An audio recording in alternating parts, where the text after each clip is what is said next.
Hello, I'm Sophie Blackall, and I am here to talk about the Beatryce prophecy, written by Kate DiCamillo. But first of all, can I tell you how much I love this book? I love this book so much. I have read it many times, not just when I was making the pictures, but since then, and every time I look at it, it makes me happy. I hope you get to read it too, and I hope you love it even a fraction as much as I do. But I am here to answer some questions. And the very first question is this: what was your inspiration for the illustrations in the Beatryce prophecy? When I was making the drawings for the book, I was very inspired by the medieval setting of the Beatryce prophecy. So I looked at paintings from that period. I looked at illuminated manuscripts. And later on, I looked at the kind of ornamentation and decorative edges that were made by other artists who were inspired by this time period. And all of those things worked their way into the book. And another thing happened at a certain point when I was trying to figure out what Beatryce might look like. I stumbled across a painting of Joan of Arc, and suddenly I felt like I had seen Beatryce. The second question is, what is it like working with Kate DiCamillo?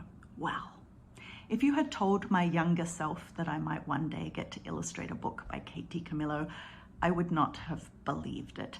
I adore Kate DiCamillo's books, and it was a thrill of a lifetime to get to make this one.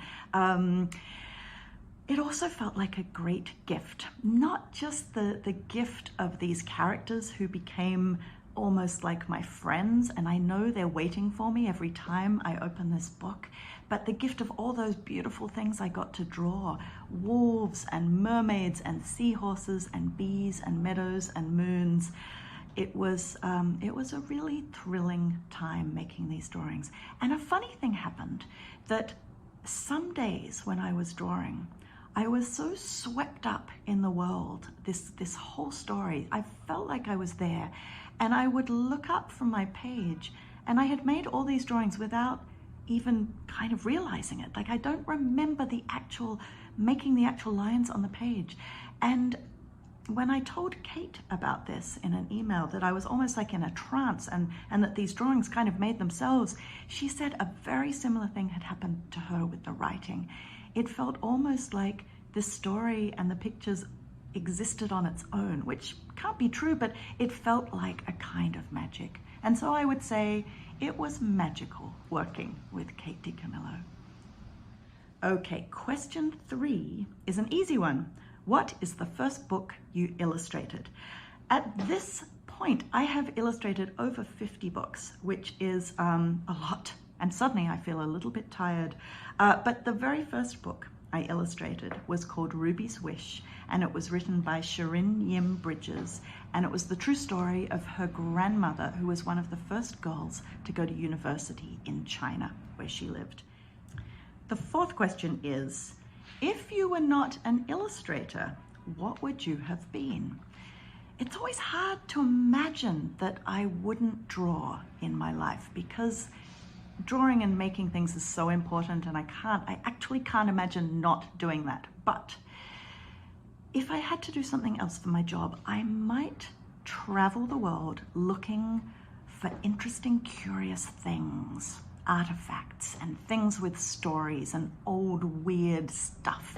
And then I would cook for everybody, and we would sit around and we'd talk about all the stuff that we'd seen over a big old feast. That's maybe what I would do. The final question is this: what advice would you give to our young authors and illustrators?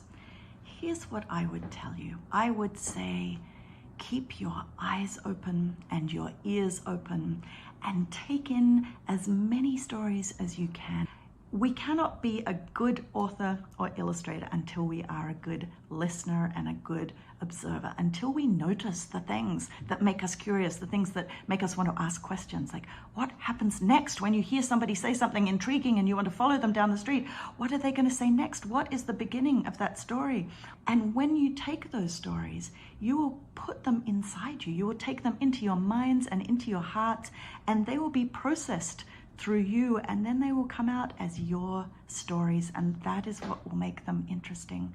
because it doesn't matter a jot who you are, where you were born, what you look like, who you know. None of those things are important. It is how you see the world and the questions you ask and the stories you tell. And I can't wait to read some of the stories that you write and the pictures that you make. Thank you. It has been lovely talking to you about Beatryce. Bye for now.